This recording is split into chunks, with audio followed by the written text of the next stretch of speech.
இந்தியாவில் இருக்கிற எந்த ரிவர் வழியாக கோல்டு வந்து ஃப்ளோ ஆகும், கோல்டு வந்து அதில் அப்படியே போகும், ஃப்ளோ ஆகி. அதாவது நிறைய படத்துலலாம் நம்ம பார்த்துருப்போம் இல்லையா? அதாவது அந்த ஆற்றுல தண்ணி வந்து இதில் போகையில், ஓடையிலையோ ஆற்றுலையோ எதுலையோ போடையில் அவங்க மண்ணை எடுத்து சலித்து அதுலேருந்து கோல்டை வந்து செப்பரேட் பண்ணி எடுக்கிற மாதிரி படங்கள்லாம் பார்த்துருப்பீங்க. ரியலாகவே இந்தியாவில் இந்த ரிவர் எங்கே இருக்குது அப்படின்னு தெரியுமா?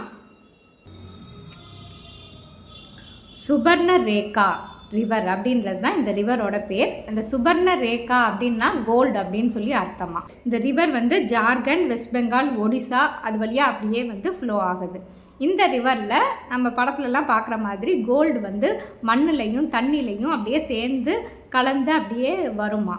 அங்கே இருக்கிற கம்யூனிட்டி பீப்புள்ஸ்லாம் இருப்பாங்களே, அந்த பீப்புள்ஸ்லாம் வந்து அதில் இருக்கிற அந்த இதை மணலோட அந்த தண்ணியோடு எடுத்து சலித்து சின்ன சின்ன பார்ட்டிகல்ஸாக கோல்டு இருக்கும், அதை வந்து எடுத்து அதுதான் அவங்க வந்து அவங்களோட இதுவாகவே வாழ்வாதாரத்துக்கு யூஸ் பண்ணி அதை தான் அவங்க தொழிலாகவே வந்து ரொம்ப காலமாக பண்ணிகிட்டு இருந்தாங்களாம்.